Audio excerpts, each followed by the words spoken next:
Welcome to my channel. നമുക്കൊരു ഉത്സവം കാണാൻ പോയാലോ? വരൂ ഗൈസ്, നമ്മളെ മലയങ്കിയിലുള്ള ഒരു അമ്പലത്തിലെ ഉത്സവത്തിൻ്റെ പരിപാടിയാണ് കേട്ടോ. അപ്പം നമ്മൾ ഒരു 7 ആയപ്പോൾ നമ്മളെ ജോലികളൊക്കെ കഴിഞ്ഞ് ഭക്ഷണമൊക്കെ കഴിച്ചു കഴിഞ്ഞപ്പോൾ ഇഷ്ടമാണല്ലോ ഒന്ന് പുറത്തിറങ്ങാം, നമുക്ക് അമ്പലത്തിലെ കാഴ്ചകളൊക്കെ കണ്ടിട്ട് വരാമെന്ന് പറഞ്ഞിട്ട് ഞാനും ഇസേൻ്റെ ബാപ്പയും കൂടെ ഇറങ്ങി. അപ്പോൾ അമ്പലത്തിൻ്റെ റോഡ് മലയെങ്കിൽ റോഡൊക്കെ ഫുള്ളും ലൈറ്റായിട്ട് നന്നായിട്ട് അലങ്കരിച്ചിട്ടുണ്ട്. ഇതിപ്പോൾ അമ്പലത്തിൻ്റെ ഉൾവശമാണ് കേട്ടോ. നമ്മൾ അമ്പലത്തിനുള്ളിലോട്ട്, അമ്പലത്തിലല്ല, അമ്പലത്തിൻ്റെ പരിസരത്തൊക്കെയാണ് ഇത്. എൻ്റെ ഈ വീഡിയോയിൽ കാണുന്നതിനെക്കാട്ടും കൂടുതൽ ലൈറ്റും കാര്യങ്ങളും ഒരുപാട് കാണാനൊക്കെ നല്ല ഭംഗിയുണ്ട്. എൻ്റെ ഒരു സാധാരണ ഫോണല്ലേ, അപ്പോൾ അതിൽ ഷൂട്ട് ചെയ്യുന്നതേ പല്ലേ നിങ്ങൾക്ക് കാണാൻ പറ്റത്തുള്ളൂ. ഇതിലും നല്ല അതിമനോഹരമായിട്ട് തോന്നി എനിക്ക് കാണാൻ.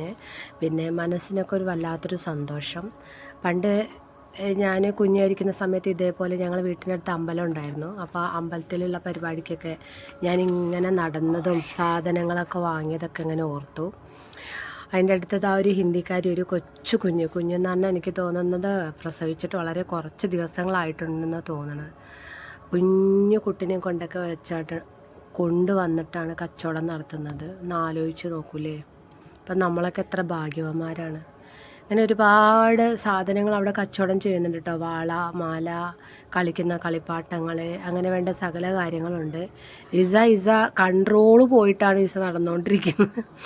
അവൾ പറയും, പിന്നെ അവളങ്ങനെ വാശി പിടിക്കുന്നൊരു കൂട്ടത്തിലല്ല. അപ്പം നമ്മളിങ്ങനെ നോക്കിക്കൊണ്ടിരിക്കുകയാണ്. ഒരുപാട് കാണാനൊക്കെ ഉണ്ട്. എന്തോ വാങ്ങണം എന്നുള്ളൊരു കൺഫ്യൂഷനിലാണ് ശരിക്കും പറഞ്ഞാൽ. കാണാനൊക്കെ നല്ല ഭംഗിയുണ്ട്. ചെരുപ്പുണ്ട്, 150ൻ്റെ ഉണ്ട്, 250ൻ്റെ ഉണ്ട്, എല്ലാം ഉണ്ട്. ഞാൻ കൊലുസ് നോക്കിയായിരുന്നു കേട്ടോ. അപ്പോൾ ഒരു കൊലുസ് നോക്കിയപ്പോൾ ബ്ലാക്ക് കല്ലുള്ള ഒരു കൊലുസൊക്കെ നോക്കി. ഇത് ഭരണിയാണ് കേട്ടോ. അപ്പോൾ കൊലുസ് നോക്കിയപ്പോൾ അതിന് 250, 300 ആ റേറ്റൊക്കെ അവർ പറയുന്നത്. വളരെ സിമ്പിൾ മോഡലൊക്കെ ആയിരുന്നു.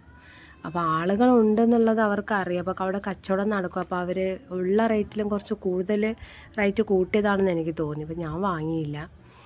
നമ്മളിങ്ങനെ നടന്നു വന്നപ്പോൾ അവിടെ കുറേ വളകൾ കണ്ടു. അപ്പോൾ ബേബിക്ക് കുറച്ച് വള വാങ്ങാമെന്ന് കരുതി ഞങ്ങൾ അവിടെ നിന്ന് കുറച്ച് വളകളൊക്കെ ഇസാക്ക് വാങ്ങി.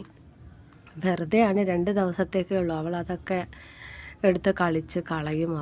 അവളുടെ സ്വഭാവം അങ്ങനെയാണ്. അതുകൊണ്ട് അങ്ങനെ മിക്കവാറും ഒന്നും വാങ്ങി കൊടുക്കാറില്ല, ഒന്നും യൂസ് ചെയ്യില്ല, കളിച്ചൊഴിവാക്കുക ചെയ്യാറ്. അപ്പോൾ ഇതൊരു കണ്ണടയാണ്. ഇത് വേണമെന്ന് പറഞ്ഞ് കുറച്ച് അവൾ വാശി പിടിച്ചു. പക്ഷെ അത് വെറുതെയാണ്, കണ്ണ് ചീത്തയാവും ഇട്ടാൽ. അപ്പോൾ വാങ്ങിയില്ല. അപ്പം അങ്ങനെ അവൾക്കൊരു ഫോൺ വാങ്ങിക്കൊടുത്ത്, അവൾക്ക് അത്രയും സ്ഥലം നമ്മൾ അത്രയും വന്നിട്ട് ഇത്രയും കാര്യങ്ങളൊക്കെ കണ്ടിട്ട് കൊച്ചിനൊന്നും വാങ്ങിക്കൊടുത്തില്ലെങ്കിൽ അതൊരു മോശമല്ലേ. അപ്പോൾ അവൾക്ക് മിഠായിയൊക്കെ നമ്മൾ വാങ്ങിയിട്ടുണ്ടായിരുന്നു. അപ്പോൾ കളിപ്പാട്ടം വേണമെന്ന് പറഞ്ഞപ്പോൾ ഇവിടെയൊക്കെ നോക്കിയപ്പോൾ അവൾക്ക് ഇഷ്ടപ്പെട്ട കാര്യങ്ങളൊന്നും കണ്ടില്ല. കുഞ്ഞു സാധനത്തിന് തന്നെ വലിയ വിലയായിരുന്നു അവർ പറഞ്ഞുകൊണ്ടിരുന്നത്. അവൾക്കൊരു ഫോണ് മതിയെന്ന് പറഞ്ഞ് ഒരു ഫോണ് വാങ്ങി. അതെ, ഇസയുടെ ഭാഷയിൽ അവൾക്കൊരു ഐഫോൺ വാങ്ങി ഗൈസ്. അപ്പോൾ നമ്മൾ ഐഫോണൊക്കെ വാങ്ങി നമ്മൾ തിരികെ അടിപൊളി. ഇപ്പോൾ ഇസ എൻ്റെ അടുത്ത് ഇരിക്കുന്നുണ്ട് കേട്ടോ. അപ്പോൾ അവളാണ് പറഞ്ഞത് എനിക്ക് ഐഫോൺ വാങ്ങി ഉമ്മ അത് പറയൂന്ന് കേട്ടോ. അതാണ് ഗൈസ് ഞാൻ ഇങ്ങോട്ട് പറഞ്ഞത്. ഇസക്ക് വലിയൊരു ഐഫോണൊക്കെ നമ്മൾ വാങ്ങി നമ്മൾ തിരികെ വീട്ടിലോട്ട് പോവുകയാണ്. ഇത് മലയങ്കി റോഡാണ് കേട്ടോ. ആ റോഡ് മൊത്തം ലൈറ്റ് കൊണ്ട് അലങ്കരിച്ചിരിക്കുന്നു. കാണാനൊക്കെ നല്ല രസമുണ്ടായിരുന്നു. ഞാൻ ഒത്തിരി തവണ പറഞ്ഞു കഴിഞ്ഞു അല്ലേ, കാണാനൊക്കെ നല്ല രസമുണ്ടെന്ന്. ഓക്കെ, അപ്പോൾ നമ്മൾ കണ്ട് തിരികെ വീട്ടിലോട്ട് പോവാണ്. അതിൻ്റെ ഇടയ്ക്ക് ഇതാ ഒരു കട കണ്ടു, വീണ്ടും അവിടെ കയറി എന്തൊക്കെയോ വാങ്ങി. അപ്പോൾ നമ്മുടെ ഈ കുട്ടി വീഡിയോ ഇഷ്ടപ്പെട്ടാൽ നിങ്ങൾ സബ്സ്ക്രൈബ്, ലൈക്ക്, ഷെയർ ചെയ്യാൻ മറക്കല്ലേ ഗായ്സ്. അപ്പോൾ ഞാനിതാ പോകുന്നു.